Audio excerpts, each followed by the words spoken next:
이런 가운데 이 중성동 지역이요. 흥미진진해졌습니다. 왜?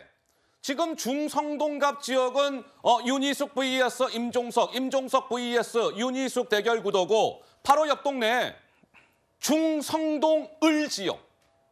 국민의힘에서는 이 인물이 출사표를 던졌습니다. 누굴까요? 영상으로 확인해 보시죠. 중성동을로 방향을 잡은 이유는 보름쯤 전에 당에서 지역구를 좀 조정해 주셨으면 좋겠다고 요청이 있었고요. 한강벨트가 우리 당의 전략 지역이다. 그 중심에서 제가 깃발을 들어야 되겠다라는 생각을 했고요. 어쨌든 뭐 중성동 을도 민주당 의원이 있고 제가 뭐 아무튼 반드시 그 한석 가져오겠다고 그렇게 의지를 밝히고 있는 겁니다. 하태경 의원이 서울 중성동 을 지역에 출마하겠다라는 뜻을 밝혔습니다. 중성동 을의 현역 배지는 누구? 더불어민주당의 박성준 의원, 박 의원은 다들 아시는 바와 같이 JTBC의 아나운서 출신이고 이번에 초선 의원이고 친명계고 지금 대변인을 맡고 있는 인물 아니겠습니까? 그 지역에 하태경 의원이 도전장을 냈습니다.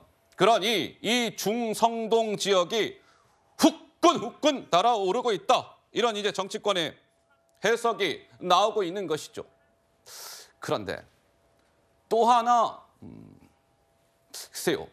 재밌는 지역이 있습니다. 이번에는 중성동 지역에서 조금 차를 타고 이동을 저와 함께 해보시지요. 자, 영상 하나 보시죠. 지난 20년 동안 구로을 주민들은 민주당이 주민들의 삶의 터전을 바꾸어 주기를 기대하고 구도를 지지하여 주었으나 바뀐 것이 없었습니다. 한 지역에 너무 오랫동안 거여있던 고인물은 빼버리고 새로운 물, 새로운 정치인을 요구하고 있습니다. 지금은 586 운동권 정치인이 아니라 미래를 준비하는 정치인이 필요합니다. 자, 성동구에서 차를 타고 이제 구로구에 도착을 했습니다. 저희는 구로. 자, 이 서울 구로 을 지역에 국민의힘에서 탈북민 출신 태영호 의원이 도전장을 냈습니다. 이곳에 지금 현역 의원은 운동권 출신 더불어민주당의 윤건영 의원의 지역구죠. 그러니까 탈북민 태영호 vs 문재인 정부의 대북 정책의 브레인, 핵심 윤건영과의 대결 구도도 매우 흥미로운 관전 포인트다. 이런 해석이 나왔습니다. 그런데 우리 시청자 여러분들 지금 중성동 지역도 그렇고 구로 지역도 그렇고 한 가지의 공통점이 있습니다. 무엇일까요? 한강벨트 이런 겁니다. 한강벨트, 그러니까 이 중간에 우리 젖줄 한강이 흐르고 있고 한강을 이렇게 맞닿아 해서 우리가 소위 저런 지역을 한강벨트라고 하는 거예요.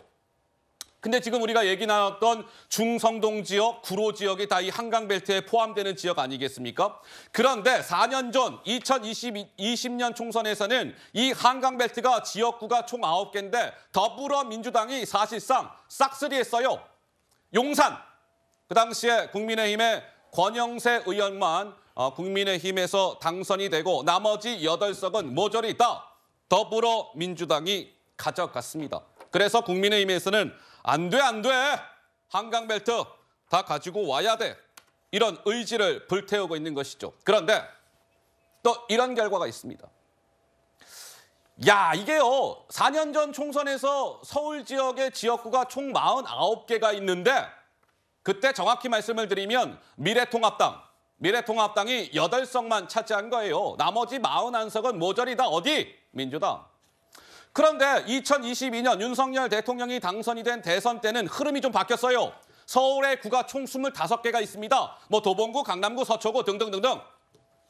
네, 25개 자치구 가운데 그 당시에 윤석열 후보가 14곳에서 승리를 했습니다. 그러니 조금씩 이 서울 지역의 여론의 흐름이 바뀌고 있다. 이런 것인데 이 그래픽을 이어서 보시면 조금 더 직관적으로 이해들이 되실 겁니다.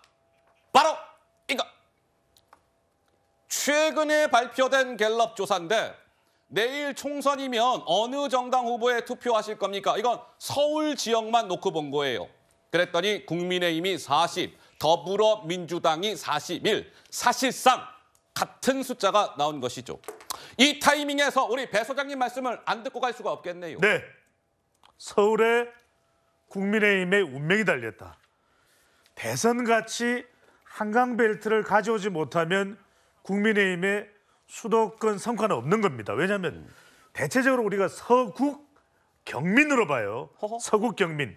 서울은 국민의힘. 경민.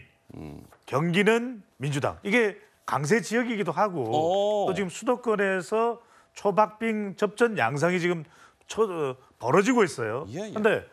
대체로 지금 서울에서 절반 가까이를 국민의힘이 가져오지 못하면 이번 총선은 없다. 이런 상황이 되는데 네. 특히 방금 전에 보셨던 구로 지역도 구로. 태영호 의원이 네. 윤건영 의원에게 도전하는 이 구로까지도 사실은 포함이 돼 있어요.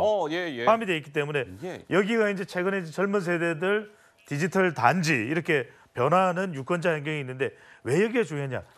서울은 전반적으로 지금 어떻게 한 비대위원장이 전략을 구사하고 있냐면 86세대 운동권 청산론. 예. 또 하나는 새로운 변수로 등장이 뭔지 아세요? 뭡니까? 북한입니다. 북한. 북한이 최근에 이 도발 수위가 심상치가 않아요. 예. 순항 미사일을 쏜다든지 특히 관련 보도를 많이 하고 있는 게 우리 채널A인데 허허. 윤건영 의원을 향해서 태영호 의원이 직격탄을 날리는 거죠. 예. 북한 왜 이래? 왜 이래? 뭐 했어? 그렇게 예. 평창올림픽 이후에 북한과 밀착해서 그렇게 관계가 좋았는데 지금 왜 이래? 그것에 대해서 왜 대응을 못했던 거야? 북한 인권은 어디 간 거야? 이런 상황을 전개하면서 예. 말 그대로 한강벨트를 가져와야 된다. 이게 국민의힘의 전략이라고 봐야 되겠죠. 알겠습니다. 네, 총선이 71일 앞으로 다가오면서 여러 가지 흥미로운 관전 포인트들이 하나, 둘, 셋, 넷 생겨나고 있는 것 같습니다.